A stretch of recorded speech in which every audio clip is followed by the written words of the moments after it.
సరే ఈ మెయిన్ మీరు ఇందాక చెప్పినట్టు ఈ బ్రెయిన్ కి సంబంధించిన ప్రతి డిసీజ్ కూడా ఓన్లీ గ్యాస్ వల్ల వస్తుంది, గ్యాస్ట్రిక్ ప్రాబ్లం వల్ల వస్తుంది అని చెప్తున్నారు మీరు. దాన్ని ఎలా తగ్గించుకోవాలంటారు? అదే అండి, ఇప్పుడు నేను చెప్పినట్టు మసాలాలు ఎక్కువ తినడం వల్ల కూడా ఖచ్చితంగా గ్యాస్ ప్రాబ్లమ్స్ క్రియేట్ అవుతాయి.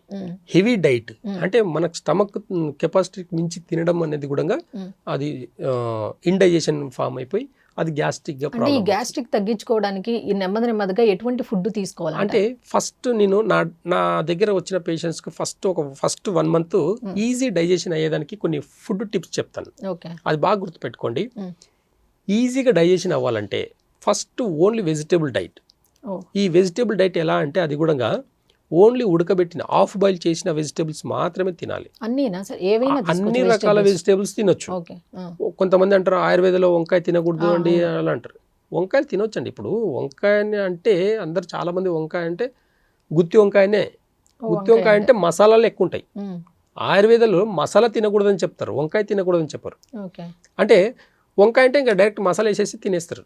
కాబట్టి ఇక్కడ ఏం చెప్తామంటే వంకాయ తినొద్దని చెప్పేస్తాం. వంకాయ తినొద్దంటే అక్కడ మసాలా కూడా లేదన్నట్టు, కాబట్టి మసాలా కూడా తినకుండా ఉంటారు అనమాట. అలా అని చెప్పేసి చెప్తాం. కొన్ని రూట్ కాస్ట్లో ఖచ్చితంగా ఓన్లీ వెజిటేబుల్స్ మాత్రమే. ఈ హాఫ్ బాయిల్ చేసిన వెజిటేబుల్స్లో మీరు చిల్లీస్ కారం కావాలనుకుంటే చిల్లీస్ వేసుకోండి, దాంట్లోనే కొంచెం సాల్ట్ వేసేసి కొంచెం హాఫ్ బాయిల్ చేయండి. హాఫ్ బాయిల్ చేసేసి దాన్ని డైరెక్ట్గా తినండి. లేదంటే కొంచెం రైస్ పెట్టుకొని ఎక్కువ వెజిటేబుల్స్ తినండి. కొద్దిగా రైస్ పెట్టుకొని మనం ఏం చేస్తాం, ఆ రైస్ పెట్టుకొని కర్రీస్ వేసుకుంటాం. అలా కాకుండా వెజిటేబుల్స్ పెట్టుకొని రైస్ పెట్టుకోండి, పక్కన పెట్టుకొని కొద్దిగా రైస్ తిన్న ఫీలింగ్ కోసం తినండి. అలా తినడం వల్ల బాడీలో కొలెస్ట్రాల్ తగ్గుతుంది, వెయిట్ తగ్గుతుంది, డైజెషన్ సిస్టమ్ చాలా ఇంప్రూవ్మెంట్ అవుతుంది. లివర్ సమస్యలు ఎలాంటి లివర్ సమస్యలు ఉన్నా పోతాయి. లివర్ అనేది మొత్తం డీటాక్స్ అవుతుంది. ప్లస్ ఇక్కడ ఫ్యాట్ డిపాజిట్ అవ్వదు. నేను చెప్పిన ఫుడ్లో హాఫ్ బాయిల్ చేయడంలో ఎక్కడ కూడా ఆయిల్ ఉండదు, ఆయిల్ ఫ్రైలు అలాంటివి ఏముండవు. ఇంకా ఒక ఫస్ట్ 4 weeks ఈ వెజిటేబుల్స్ బాయిల్ చేసి తినడం వల్ల ఈజీగా డైజెషన్ అయ్యి గ్యాస్ట్రిక్ సమస్యలు పర్మనెంట్గా తగ్గిపోతాయి. కొంతమంది గ్యాస్ట్రిక్ ప్రాబ్లం నేను ఎప్పుడు ప్యాంటప్ ట్యాబ్లెట్ వేసుకుంటానండి, నాకు ఇంకా వేరే ఆప్షన్ లేకుండా పోయింది, నాకు దానికి అడిక్ట్ అయిపోయినా అని చెప్పేసి అంటారు.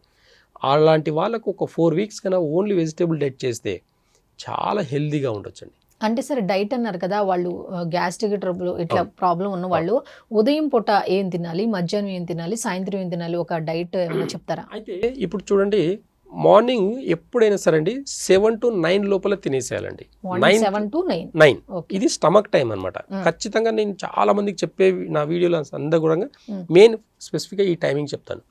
ఖచ్చితంగా ఒక క్రానిక్ డిసీజ్ ఉండే వాళ్ళు ఖచ్చితంగా 7 to 9 మధ్యలో హెవీగా తినాలి. మళ్ళీ నేను లైట్గా ఒక ఇడ్లీ తింటాను, ఒక దోశ తింటానంటే కాదండి. హెవీగా కడుపు నిండా ఏదైనా సరే మంచిగా తినండి కడుపు నిండా. దాంట్లో ఈ హాఫ్ బాయిల్ చేసిన వెజిటేబుల్స్ని ఎక్కువ పెట్టుకోండి. మధ్యాహ్నానికి కొంచెం రైస్ పెట్టుకొని ఇదే వెజిటేబుల్స్ ఇంకొక ఏ టైంలో తినాలంటారు? 1 to 3 మధ్యలో. ఈ 1 to 3 మధ్యలో స్మాల్ ఇంటెస్టైన్ యొక్క వర్క్ ఉంటుంది. స్మాల్ ఇంటెస్టైన్ యొక్క ఆర్గన్ యొక్క టైమింగ్ అనమాట అది. కాబట్టి ఈ 1 to 3 మధ్యలో తిన్నప్పుడు దాని డైజెషన్ కెపాసిటీ ఇంకా పెరుగుతుంది అనమాట. డైజెషన్ సిస్టమ్ని ఫస్ట్ స్టమక్ టైం, తర్వాత లంచ్ టైం అంటే 1 to 3 మధ్యలో స్మాల్ ఇంటెస్టైన్ టైం.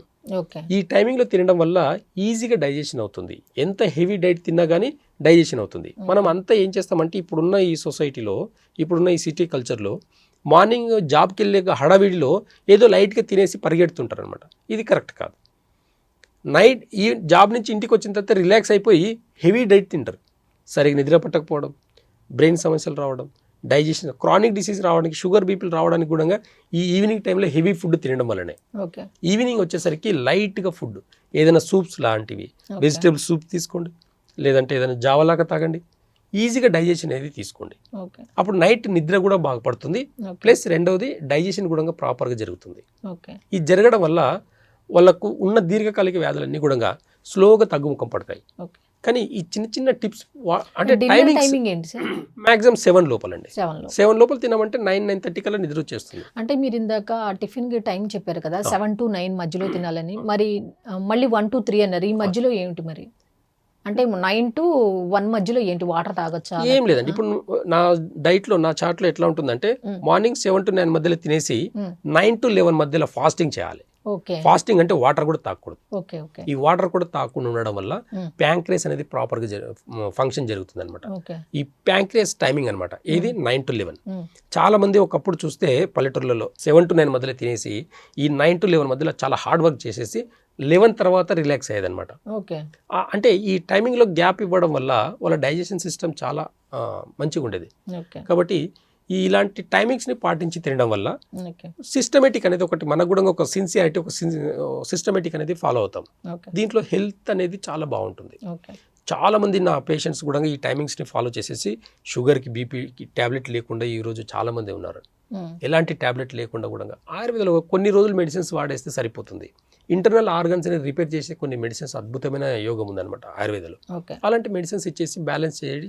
తర్వాత ఎలాంటి మెడికేషన్ లేకుండా ఓన్లీ ఈ సిస్టమేటిక్ మాత్రమే మనం చెప్తాం.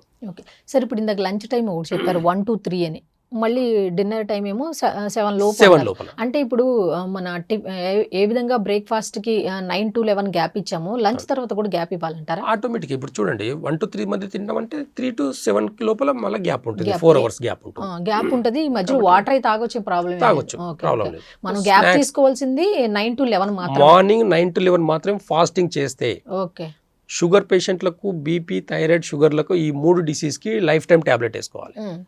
ఈ 3 పేషెంట్స్ షుగర్ బీపీ థైరాయిడ్ పేషెంట్లు మార్నింగ్ 7 to 9 మధ్యలో తిని 9 to 11 మధ్యలో ఫాస్టింగ్ చేస్తే ఒక 6 months చేయండి. ఓకే వాళ్ళ levels sugar levels BP levels thyroid levels ఒకసారి చెక్ చేసుకోండి. చాలా అద్భుతమైన రిజల్ట్స్ ఉంటాయి. ట్యాబ్లెట్ల అవసరం కూడా ఉండదు. ఓకే అంటే ఈ టైమింగ్ మనము పాతకాలంలో ఇదే టైమింగ్ ఉండేది. కాబట్టి అది మర్చిపోయి ఇప్పుడున్న బిజీ షెడ్యూల్లో మనం టైంలో తినడం, లైట్గా తినడం, మార్నింగ్ లైట్గా తినడం, నైట్ హెవీగా తినడం, ఈ టైం టేబుల్ అనేది కొంచెం మిస్అండర్స్టాండింగ్లో ప్రాబ్లమ్స్ వచ్చాయి. ఓకే ఇవన్నీ కరెక్షన్ చేసుకుంటే ఎంత పెద్ద క్రానిక్ డిసీజ్ అయినా సరే మనం బ్యాలెన్స్ చేసుకోవచ్చు.